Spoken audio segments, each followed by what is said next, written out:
Hello and welcome to this complete guide on Copilot agents. I'm going to take you from the beginning through to everything you need to know to be somebody who can use, build and work with agents in Microsoft 365 Copilot at work. I'm going to take you through both the free version of Copilot Chat and the paid version of Microsoft 365 Copilot so that you understand what you can do depending on which license you have. And I'm going to take you through the skills you need, the concepts you need, and some of the out-of-the-box experiences and how to get the most value out of them. This is not a quick guide. This is designed to be comprehensive. I'm going to go at a pace that you should be able to follow along. Please pop any questions you have into the comments below on this video and I'll do my best to answer them. And if you get value out of this content, don't forget to like and share it with others to help it reach a bigger audience. And if you're not already subscribed, you know what to do. Let's get into it. Before we get started, a couple of things. This is working always with a work license. So we're talking here about having access to the free version of Copilot Chat that comes with your Microsoft 365 license at work, or the same situation with an additional paid add-on license called Microsoft 365 Copilot. None of what I'm showing you here is possible with a personal or consumer license. This is very focused on agents at work. This is also dependent on what your IT admin has allowed or blocked in your organization. So if you can't see what I can see, you're going to need to talk to your IT admin about where they're at with allowing agents. Maybe get them to watch this video if they need to catch up on what's possible here. So I'm going to start with a user who does not have a paid license. This is somebody who's logging in at work with their Microsoft 365 license and they have access to the free Copilot Chat. Now, if you've got a paid license, stay with me here because we're actually going to build the knowledge. You have access to all of these things and more, but we're going to start from the ground up with the concepts here. So don't jump away because you'll miss some really good stuff here. Now, the way that you can tell whether or not you've got a paid license, couple of things. If you don't have the paid license, when you log in, there will be nothing at the top here. You just straight into Copilot Chat and you will see at the bottom here that your license says Copilot Chat and you've got a little information icon that explains that with the free version of Copilot Chat, everything you're doing here with building agents is based on what you upload or what you provide to it or web sources. You can't automatically connect to your Teams, emails, or your documents in SharePoint. That's the stuff you have to pay for. So if you're seeing nothing at the top here, Copilot Chat, and honestly an upgrade button because Microsoft wants everyone to be on that paid version, you are in the free version of Copilot Chat. If you see some different things, if you see this work and web at the top and M365 Copilot at the bottom, that means you have the paid add-on license. Somebody in your organization has paid extra for you to have that, and you will actually have much more sophisticated experiences. So I'm going to go through here the concept of what an agent even is, and this applies equally to no matter which type of license you've got. So I'm in my main Copilot Chat experience here, and let's say I need some help with my productivity. I'm not confessing at all that this is a real use case, but you can read between the lines as you like. So what I'm going to do here is just put a prompt into my main chat experience. I'm just going to copy and paste so you don't have to watch me type here. I have a big piece of work to get done, but it's difficult to get started, so I keep ticking off smaller, easier tasks instead. Anybody else? So what this is going to do, I'm just putting this into the chat. This is just going to use AI to give me a response. This is a secure chat for my work scenario, but it's actually not referring to anything. This is just a general AI kind of chat coming back at me. Amy is the logged in demo user I have here who doesn't have a license. That's why it's calling me Amy. I'm obviously Lisa, not Amy. So it's actually just sort of coming back with, the cute little emojis, and it's giving me some general advice, and that's fine. Now, the difference between just putting in a prompt like this and building an agent is where you want something that is very specifically designed to handle certain types of questions or certain types of tasks in the way that you want. So for instance, this is just advice of a general nature, if you like, that you're getting from the AI response here. But let's say that I want it to respond to me in a certain way every time. I want it to have a certain tone of voice. I want it to give me some inspirational encouragement, those kinds of things. So I could absolutely put all of that into a prompt, but my prompt might start getting quite long, and I want it to be much more focused in the way that it answers. So the sort of the path here, going from when is it a prompt or when is an agent, is to start to think about, is this something I want to do on a repeatable basis, something I want to come back to over and over again? That's one reason you might want to create an agent. Can I describe a specific task and the way I want it done, or a specific kind of question and the way that I want it answered? And I want to do that in a lot of detail, and I don't have to type that in every time.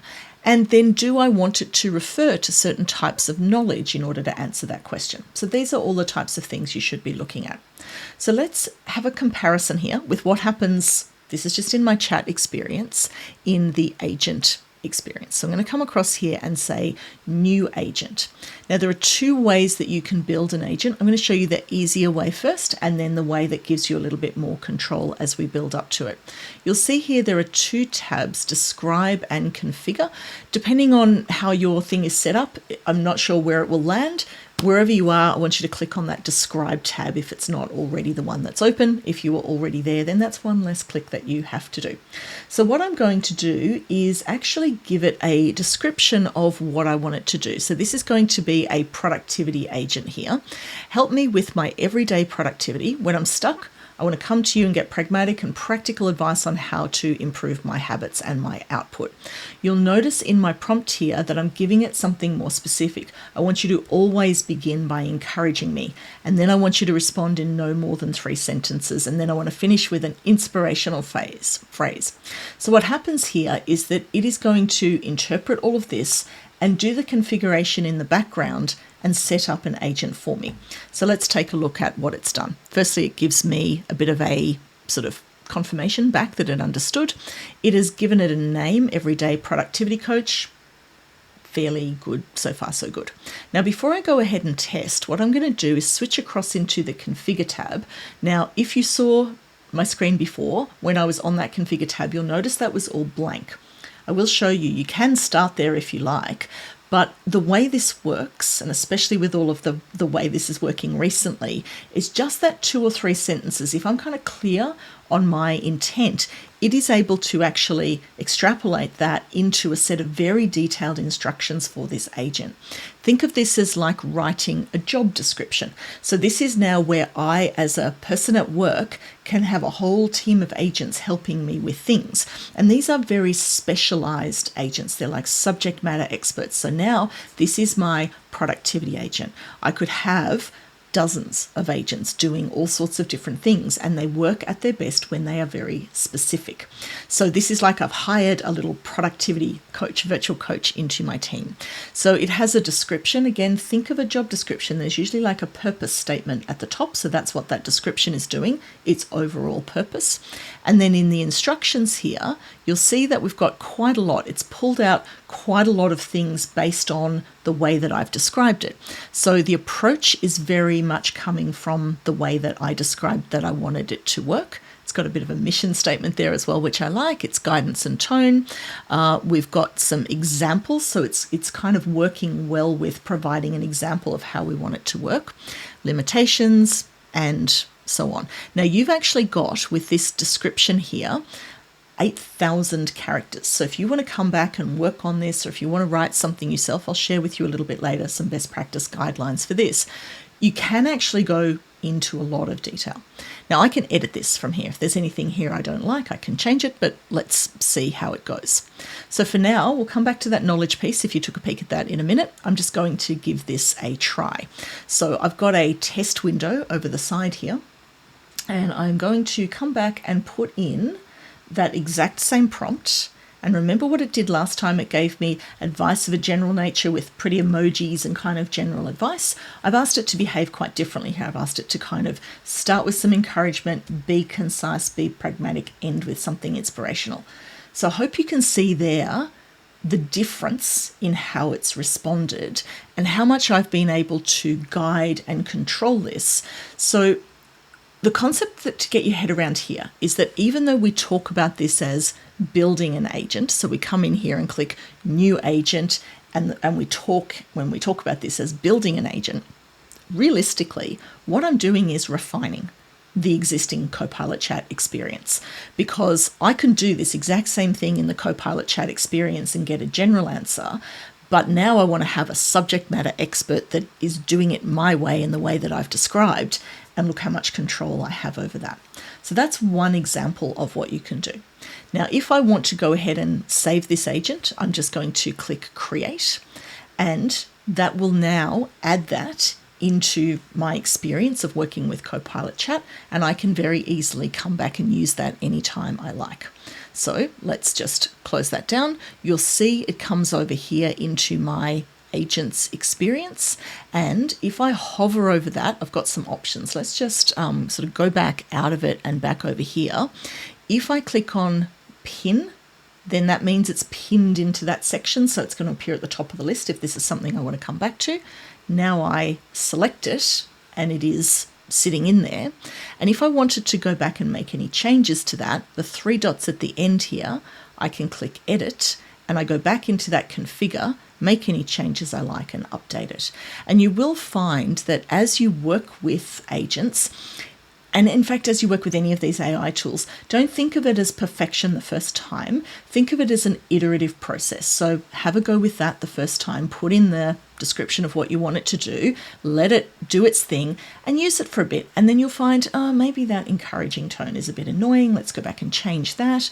Or let's go back and say, actually, I want you to give me a bit more depth, or other things that you might want to do.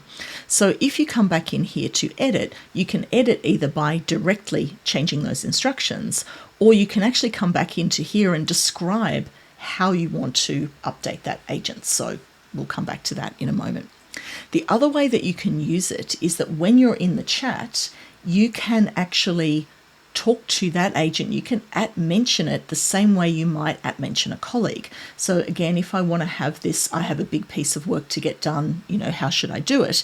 Instead of just coming in, and I could switch across into my productivity coach, but now that it's there, what I can do is type in this @mention and say productivity coach. And now when I put that message in there, it's actually going to call on that agent to give me the answer rather than doing it in the general chat.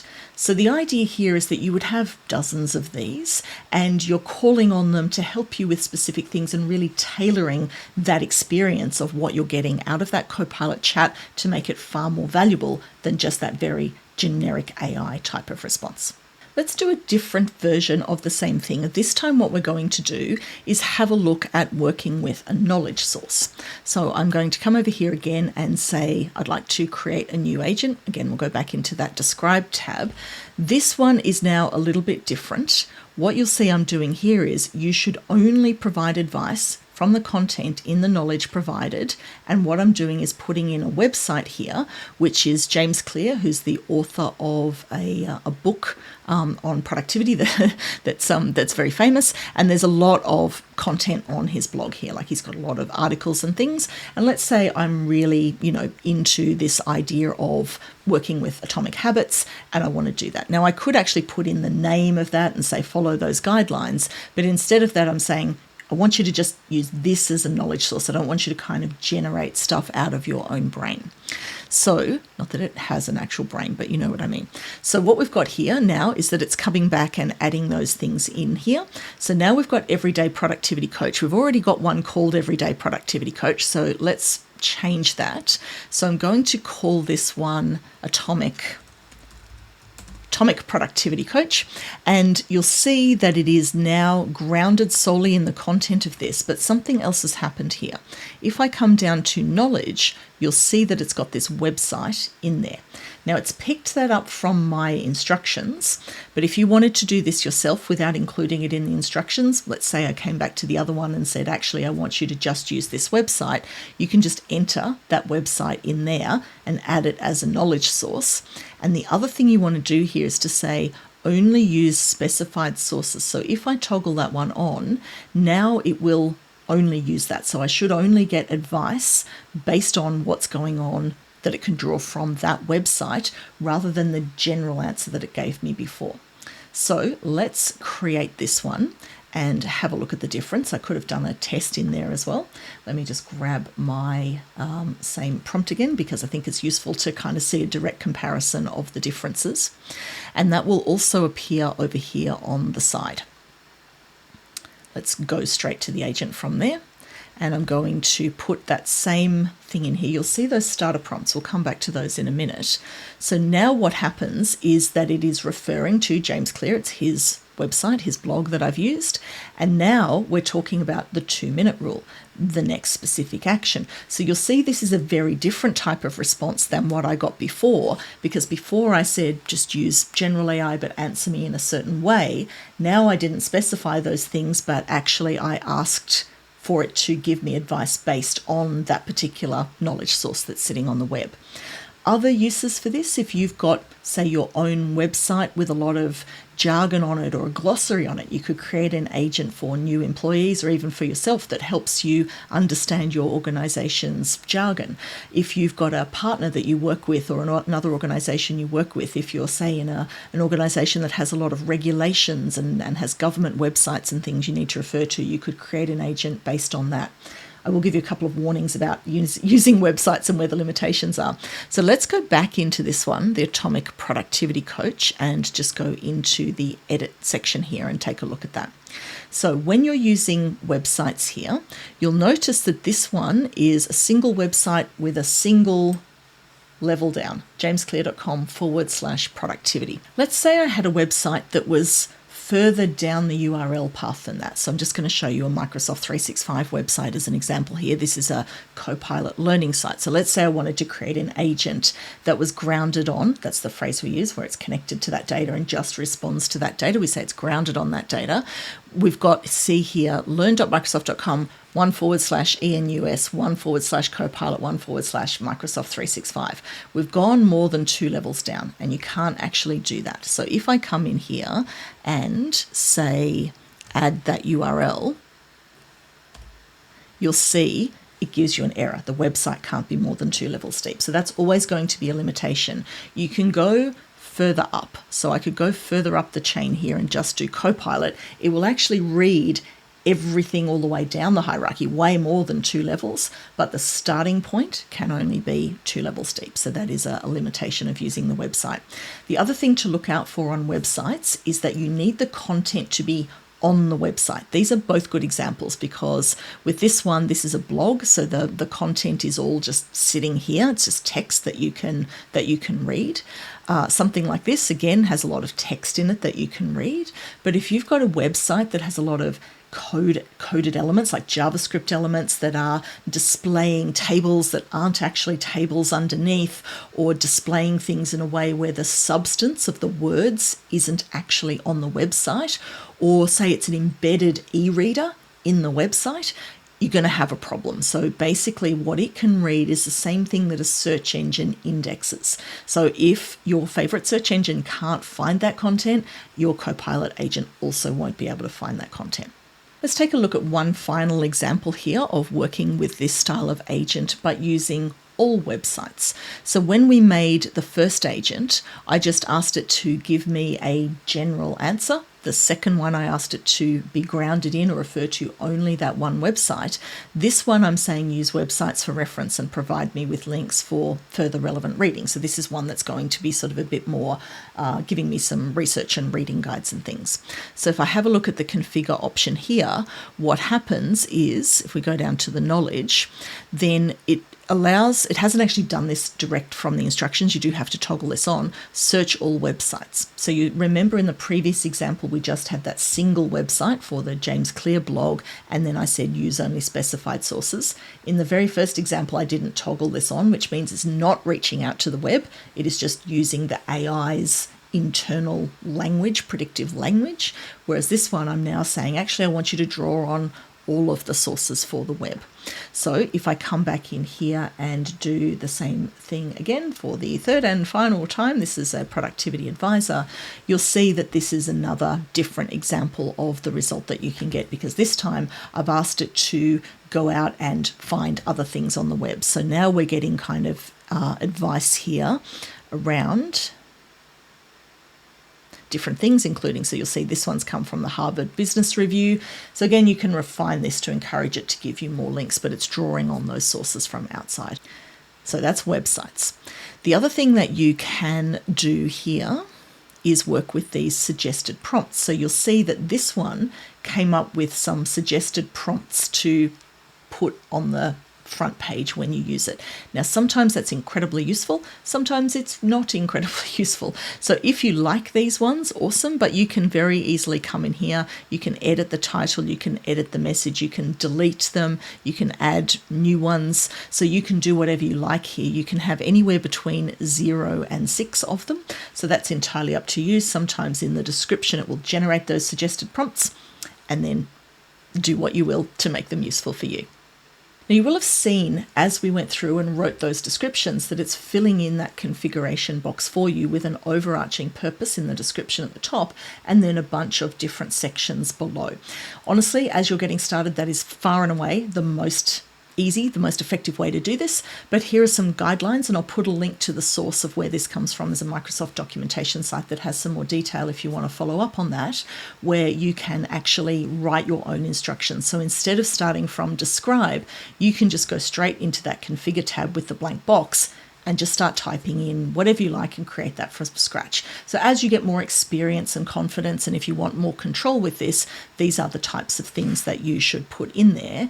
And what you can do is just go in here and say new agent and just put all of those things in. Here's my agent, here's the description, here's the instructions. Just start typing it and work from there. Select what you want in there for a website and how you want it to work. So you have complete control over those things. Now, there is one other last thing that you can do here with the free version of the license. Actually, two things. One of the things you could do, let's go back into our everyday productivity coach, and I'm going to edit this. So one of the things that you can do here is give it a new icon. So it'll give you these default kind of icons in pretty colors. But if you edit this, you can browse sort of standard little icons here. So, something like that might be quite nice for productivity. You can upload a file. So if you've got a PNG, it has to be quite small. I think it's 192 by 192 pixels, no more than one meg. Or you can use an AI generated image. Obviously, you can go back into the main Copilot or other AI tool of choice and generate an image, but this can actually now generate something directly from the description of the agent. Now, I will confess I'm doing this live for the first time because this is actually a fairly new feature at the time that I'm doing it. I am trusting in the process and I do enjoy the thrill of doing something live and hoping for the best. Looks like it's going to come up with something fairly fairly abstract. Oh, here we go. Oh no, it's cute. Oh, look at that. Oh, see, look, it was worth trusting in the process. It hasn't even finished this, but I love it already. While we're just waiting for this little cute icon to generate, don't forget, if you're getting value out of this, please like, share, subscribe. All of those things really help with growing the channel and helping this content get out there. Oh, do we love that or what? Honestly, image generation is getting a whole lot better. I'm just going to apply that. And there it is. It's so cute. I'm very glad I did that. There's one more thing I want to show you here that you can do in your agent, still in the free version of Copilot Chat, before we move into the limitations where you need the paid version. So we go all the way down below the knowledge here. There are 2 capabilities that you can choose to add. This is as simple as enabling a toggle switch. And this is just a choice about whether you want your agent to be able to do these things or not. So what I'm going to do is switch both of these on. The first one is giving it the ability to create documents, charts, and code. Now, for this use case, probably doesn't really map across. This is more useful if you've got an agent that sort of needs to help you analyze and understand things, but you are giving it the ability to generate a document of some kind, and we'll have a look at that. And the other one here is something where we're going to allow it to be able to create images. And again, if you don't switch that on and the person using the agent comes in and says create an image, it just won't do that. So that's just a decision there. Update at the top is the sort of save to keep it going. That is a decision that you need to make whether you want your agent to have those capabilities or not. So let's go back into the agent now and let's say generate a spreadsheet showing me how much time I could save in a week if I used proper productivity techniques. So we'll see whether it can do this or not. If you put in a prompt like the one I used before and then said generate a Word document with this content, then it will actually literally take the content and do that for you. So what this is doing, because I've added this type of it's called code interpreter, even though the description says create documents, what it actually does is writes code underneath. You don't have to know anything about what it's doing. It does that for you, and it can actually kind of generate more sophisticated types of things here. So this has now given me a weekly time savings calculator. So you'll see that that is in fact an Excel document. Let's open that file and see what we've got. So here we go. So it's put some things together, total hours saved per week. It hasn't kind of put so it's asking me to fill in the number of hours saved per week, and it's going to do that calculation. So it's basically created a template for me. I could push further with the prompting to ask it to actually suggest times and things, but that's actually sort of not a bad starting point. If I come back into so again, I can go new chat and stay within that agent. And let's come back one more time to this example we have about the big piece of work and what it's going to help me with. And then I'm going to say, let's say, please generate a fun image to remind me of this. And that will trigger the image generation capability that I switched on. That will take a minute with the magic of video editing. I'm just going to pause and come right back when it's done.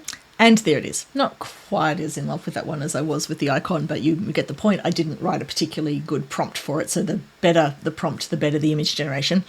Incidentally, off topic, I'm left-handed. AI generates every single image of somebody writing with a pen with their right-handed. If I've got any other fellow left-handers who are watching and you've figured out how to get AI to generate a left-handed person, do let me know. One of those little biases that's in the training data that I haven't been able to resolve or I haven't tried recently. Okay, so let's have a look now at where we hit the limitations, because pretty much everything I've shown you now is what you can do with the free version. So you can write really good instructions to get it to respond exactly the way you want, connect it to websites, multiple websites like all the internet or just a specific website. You can have it generate documents, you can have it generate images, but here's where we hit the wall. So if I come in here and say, let's start with a new agent, because it is a little bit of a trick here that might mislead you. When I go down into the knowledge section, you'll see the only options are to add a website or to add all websites. That's it. This is the biggest limitation between the free license and the paid license. If I go into the describe one here, let's say I'm going to do something a little bit different here. So I have got a pets at work day. Let's say we want to have something where we allow people to bring their dogs and cats into work. So I can say, help me plan our pets at work day.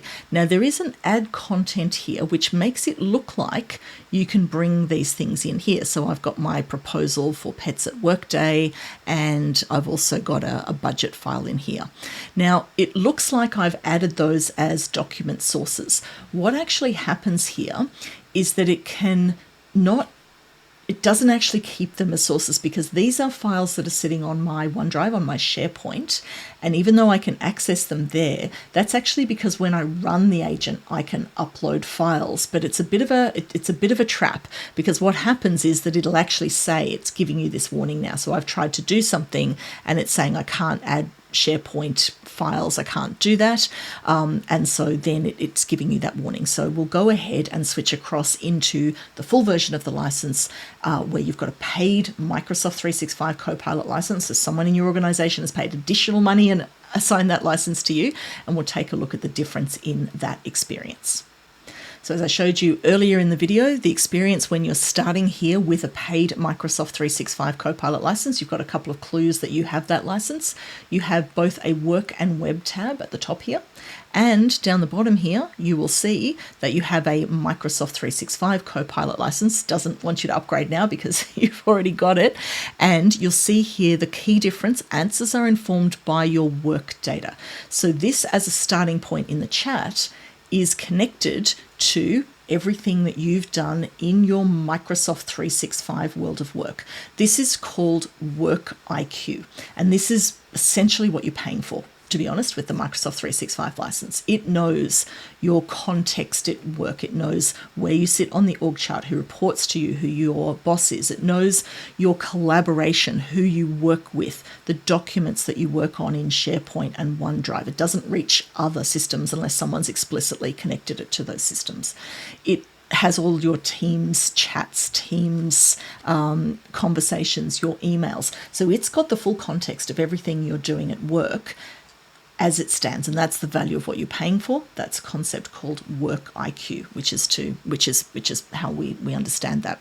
So what happens here is that when you're building an agent in the paid version, that WorkIQ stuff becomes available to you. So let's come in here and have another go at this Bring Your Pets to Workday agent. We'll start by selecting New Agent. Before I go in and put that description in, just want to scroll down and you'll see something very different from what we saw with the free version. The top section is the same, New Agent description. The instructions are the same. Down the bottom here, these capabilities and suggested prompts, all the same. Where the value of the paid license comes in when you're working with agents is in the knowledge section. So you'll see here that you can add files, meetings, chats, emails, and websites. This allows you to have an agent that is grounded on your work data. So what we saw earlier was that you were working with websites, but you couldn't upload any documents. What we can do here is actually have it pointing to all of the context of what I work with.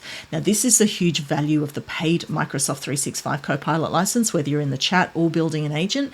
This is referred to as WorkIQ.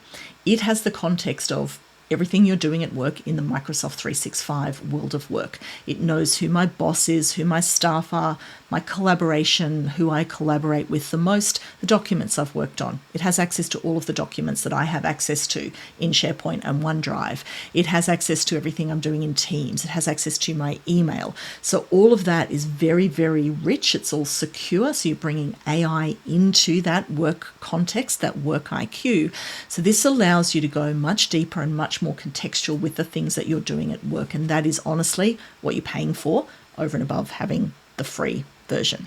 You can also bring other data sources in here. I'm not going to spend too much time on this now, but you can see I've got Confluence there. I've got another video if you're interested in how to do that. You need to be an admin and set up all the right permissions to allow people to use that. But the main thing that I want you to focus on here is that in the paid license, we've got access to all of these things. You've also got this reference org chart and profile info option that wasn't there before. So let's work through this. If I come back into this describe section here and say, help me plan our pets at Workday. Now, this is something where I've given it a fairly basic prompt, but it's going to take that and turn it into a set of instructions. Again, if I was doing this for real, I would be much more specific with what I want it to do.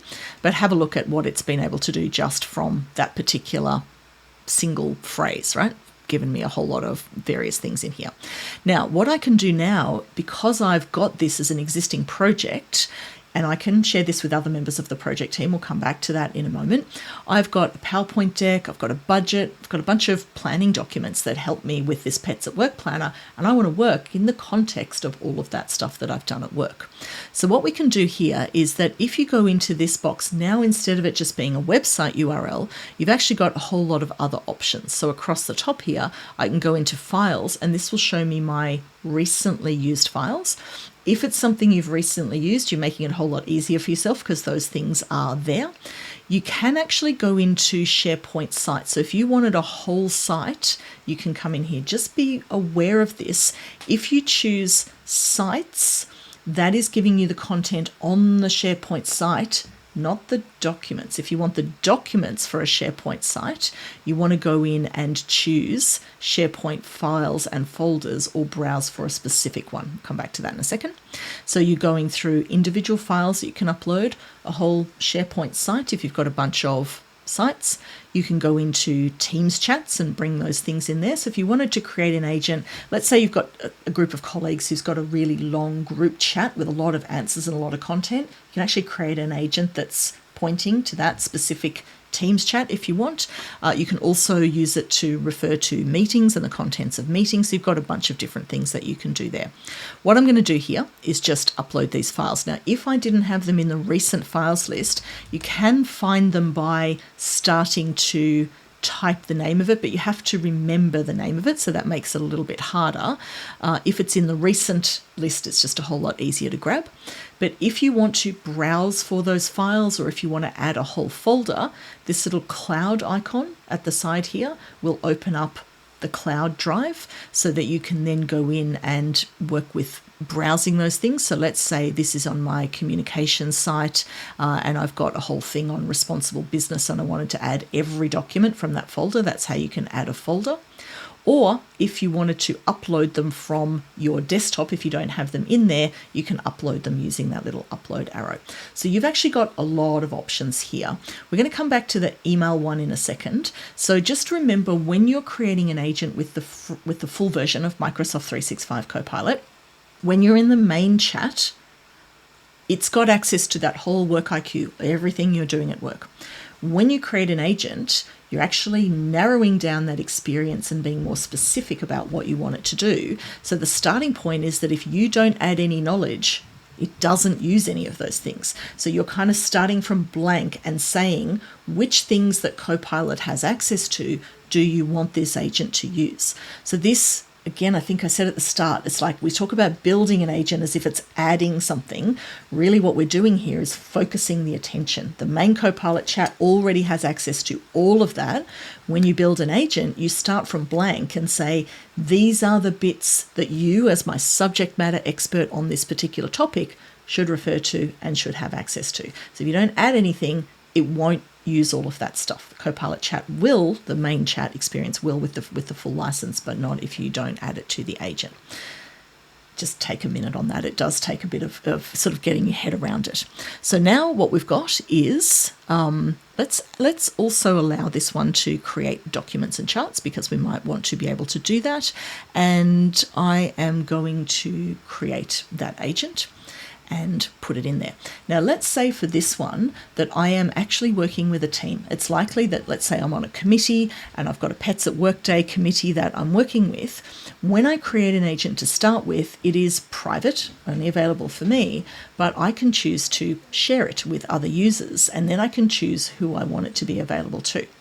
If I choose anyone, then I can share it with anyone, and some, depending on your organization's permission, that option might not be available to you. I've got a system here that's allowing me to do anything.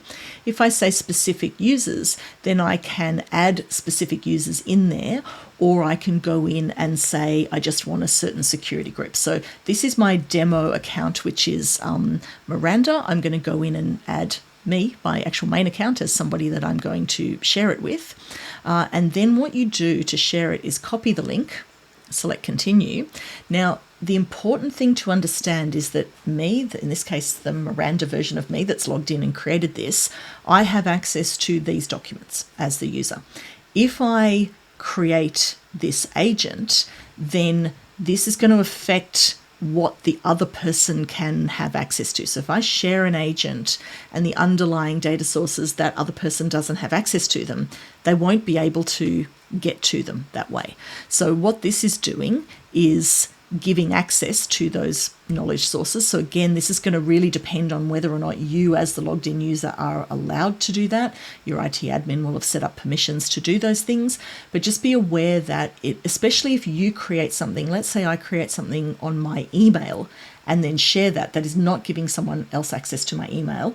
You can't actually grant permission to your email, but this is what we've got with these documents. So in this case, the other user is me and has access to everything, but Miranda sends me that link.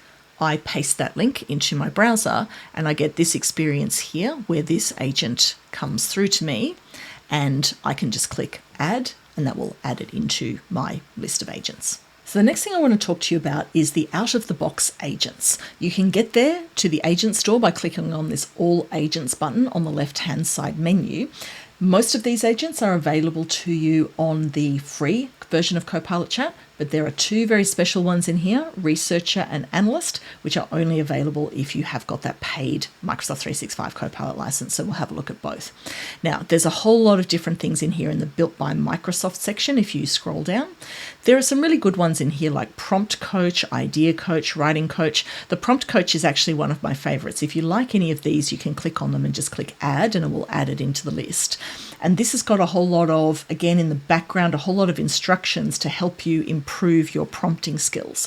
So if you go into the main Copilot chat and just say, help me improve this prompt, again, like we saw right at the start, it's going to give you that advice of a general nature.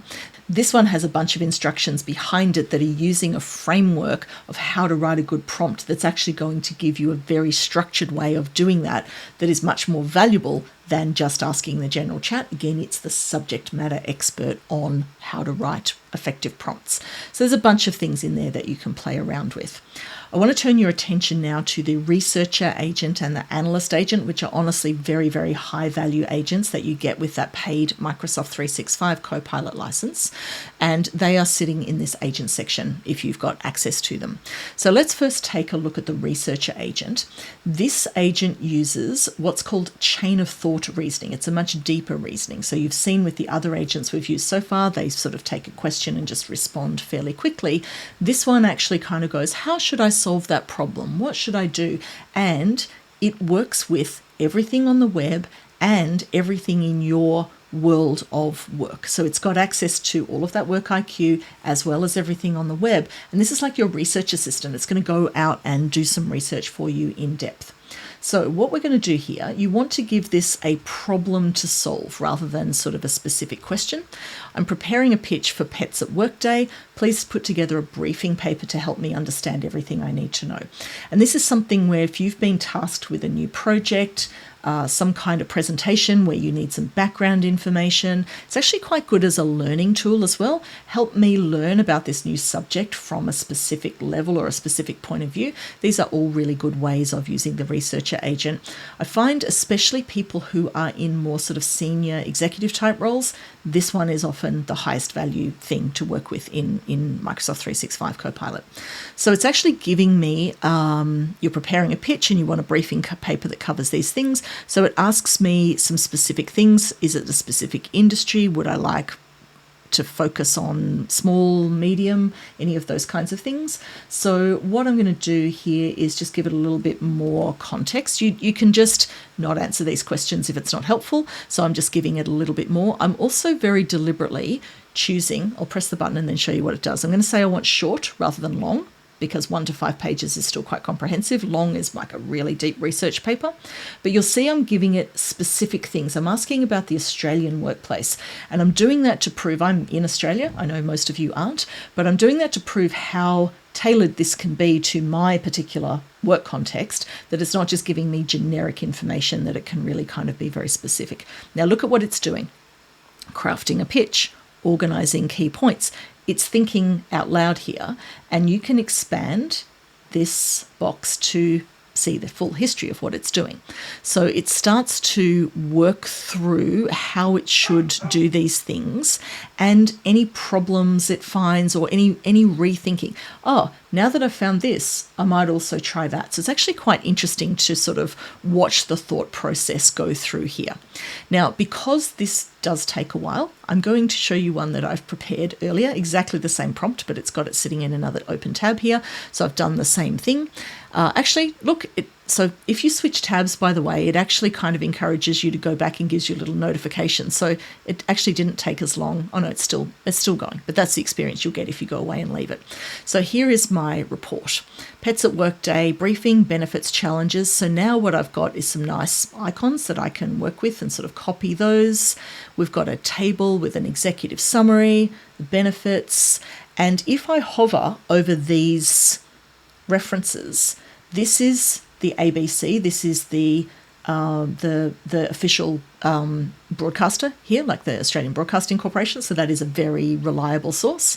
The New Daily, I'm not familiar with this one, I must confess, but it's a .com.au, which is my area. Pound Pause, so this is something that's clearly some sort of site that is relevant to this topic, and again, locally here. So I can see that it is actually bringing things in from the specific context that I asked for. And you go all the way down. Like, this is honestly really, really high value stuff to get across something very big very quickly. And then I've got options here to say, well, let's open that in Word because I want to take it outside and continue working with it in Word. And then I would need to go ahead and save that as a document, but you'll see it's brought that in, so I can go ahead and work with that there. Or if I wanted to work with it in here and make some edits, you've also got this option to edit in Pages, and that opens a side-by-side editable version of this. So now I can come through and I could make some changes and do some things. I could actually share this with somebody else. This is a Microsoft Loop component, so two of us could be working on this in real time, and then I can take it out into Word or wherever else I want it to be. So we'll just close that down, but either way, you've got ways of taking that output and putting it somewhere else. The Analyst agent is the other one that's very high value, and this is designed to help you with data analysis. Now, what I'm going to do first here is add some documents. I have actually downloaded these from a public website that is about university admissions in Australia, but grab whatever data you can find. Hopefully you've got a real work scenario here where you've got a spreadsheet with a whole lot of stuff, or just find some other kind of public or government website and grab some statistics. If I show you what this looks like, this is a series of little PDF documents here that talk about the sort of application by gender and where they're from and age and so on for applying for university study in Australia. So what I'm going to do is come back into the Analyst agent and select Add Content. And if I choose the paperclip, Add Work Content, that allows me to go to my SharePoint files. But actually, I just downloaded these from the web. So I've got a whole folder here of demo documents that I've downloaded. So I've actually just got these three tables here. I'm going to choose all three documents and add them in there. And then my prompt here is going to give it some context, which is actually really important for getting a good result. These files show undergraduate applicants and offers for tertiary study in Australia. Here is what the data is and how it's arranged. And then I'm giving it a problem to solve. What trends or outliers do you identify? Now, it goes through this same chain of thought reasoning process. So it's actually kind of going through, and you'll see I've actually given this, these are PDF documents. They're not Excel spreadsheets. So it's actually able to read that from the PDF document. It goes through and navigates and works through all of those different options.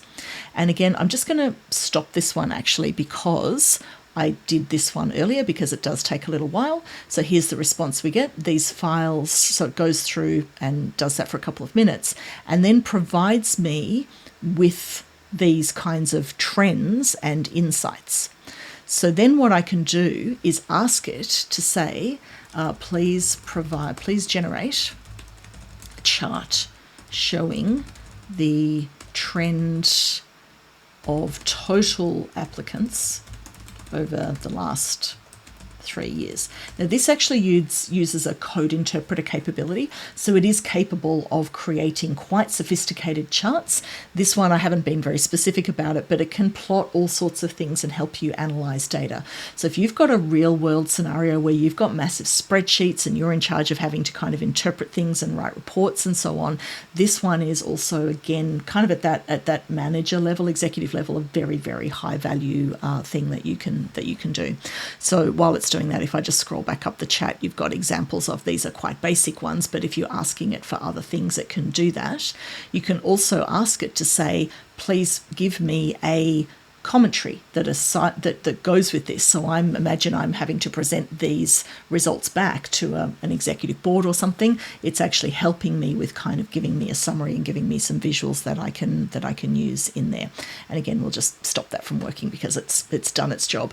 These ones, Researcher and Analyst, do have a cap on usage. At the time of recording, that is 25 uses per month across both of them. So this is not something, I would say not every day, but most of us have 20 working days in a month, so you could actually use it every day. But it's not the default option. It's not something you're using several times a day. You want to think through that this is something that you need that deeper research or that deeper analyst, but they are extremely high value things for those use cases. You've also got the ability to create and work with agents on your data in SharePoint and OneDrive. Again, we're in the paid Microsoft 365 Copilot license here.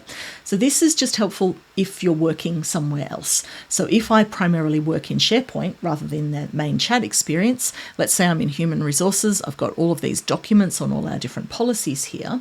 You can click on Open Agents at the top, and this has got a ready-made knowledge agent that is working with the documents that are sitting in here. So I can ask, can I take a day off on my birthday? We've got a birthday leave policy sitting in there, and I haven't had to build or do anything. This agent is just existing in SharePoint against this document library, and it's able to answer questions based on that document library. If you want to narrow it down to something more specific, you can also do that from here, but let's give it a second to answer this question. So yes, according to the birthday leave policy, and it gives me a summary of what that birthday leave policy is including, with the references to where that's coming from.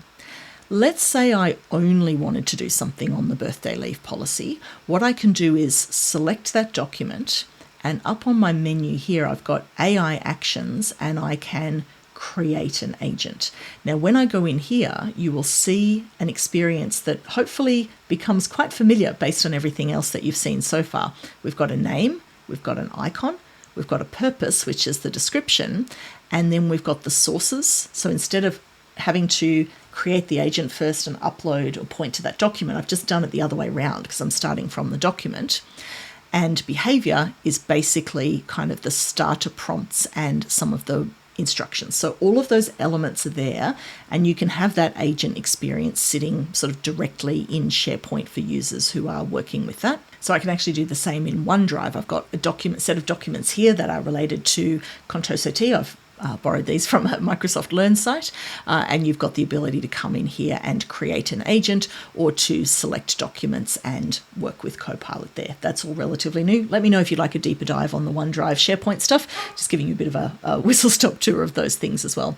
One last way I want to show you that you can use your agents in context then is working inside the application, so working with Word. And the idea here is these agents follow you around wherever you are. So the agents we created earlier are available. So let's say I'm sitting in Word and I have got my something about premium tea here. What I can actually do, I've just selected the Copilot button on the side. I'll close it down to show you from scratch. I'm in Word Online, but it works in the desktop as well. You can expand or reduce this to give yourself more space, but this is exactly the same as this main Copilot Chat experience here. You'll see you've got the work and the web, and what I can do is use this menu to open the navigation panel, and I can use any of those agents, including Researcher or Analyst, or one that I've got in here that's called Tea Assistant, where I might be able to sort of put something in, and I'm in the context of working in my document. I want to go back to that agent and get it to help me answer some questions and actually ask it to pull those things in. Now you'll see it's picked up on the context of my open document as well. Suggest tea pairings for different occasions. It knows I'm in the Mystic Spice Premium Chai Tea over here, so it's giving me all of these things, and if I want I can just copy all of that and put it in the Word document. So you've got these things side by side. If I go back into my chat and refresh this, then you will find the tea pairings for various occasions chat that I just had is sitting there. So it's actually just surfacing that whole Copilot chat with those agents in a different surface. So you can start to use these agents wherever it is that you want to work. So up until now, we've been looking at working with agents that are very contained within this Microsoft 365 Copilot experience, or the Copilot Chat experience. You'll see these are all designed for everyday business users to just make that experience better. They're very clear guardrails. They're very clearly constrained. There's no code anywhere. There's not really that many choices. This is all about working with language, creating these subject matter experts and refining those instructions. But I hear you ask, what if you want more? What if you want something that will run on a schedule? What if you want something that can connect to other data sources and where you have greater control, and you're talking about the language models underneath and you want to kind of get right into it? If you want something that can run on a schedule, at this stage, these agents don't have that option. But if you're in a Frontier tenant at the time of recording, or if you're watching this later, maybe this is available live, you will find that there are options in here for things called the workflow agent. I've got another video that talks you through what that does. That workflow agent will allow you to create scheduled automations. But if you want a true agent that runs on a schedule or that gives you far more options for things, that's where Copilot Studio, the full version of Copilot Studio, comes in here. What we're doing with this agent building experience in Microsoft 365 Copilot is effectively working with a light version of Copilot Studio. Whereas if I want to go into the full version of Copilot Studio, then I've got a whole other set of skills that I'm going to need, and you've got a whole other set of capabilities. And this is much deeper. We're shifting the user persona here. Everything up till now is an everyday information worker business user. Copilot Studio is getting into a low code maker, actually through into pro dev makers as well. You can start from scratch over there, but if you've got an agent you like here and you're hitting the limits of this and you want to take it further, you've actually got an option in the 3 dots up the top here to say copy to Copilot Studio. It gives you a bit of a briefing on what that's going to do, and we click Get Started. And this is where you're starting to work with environments, application lifecycle management, all sorts of other things in here. You will have to have, as a user, the permission to use Copilot Studio. Your organization will need a license. But essentially what this does is takes the work you've done so far with all of the instructions and all of that information that's in there, and moment in time copies it across. It's not connected anymore. It's genuinely like cloning it and taking it off on its own path. So you'll see this is the T Assistant copy. All of those things that we had in there are in there, including the knowledge source. I'm just going to click create on this so that you can see what happens. And this now takes this agent into a world of many, many more things that you can do. Now, forgive me here. This is my new book. I wrote a book. This is how big the book is on things that you can do with Copilot Studio. I wrote this thing and I can't believe how big it is. It's like 550 pages. So there are plenty of resources online. I've got a tutorial here and I'm updating more tutorials, but just to give you a sense of how much there is to know, and honestly, there's still more than I could fit in one book. So that's a reference if you want to get deep into it in a very structured way. But essentially what this will allow you to do is connect to all sorts of enterprise knowledge, take control of the conversation with workflows and topics, trigger the agent based on specific trigger points of data points that happen or running on a schedule, more than I can possibly do justice to. So if you'd like to learn more about Copilot Studio, check out my tutorial here, or there's a link in the description if you would like to get a copy of my book in old school print or ebook format. Thanks for watching.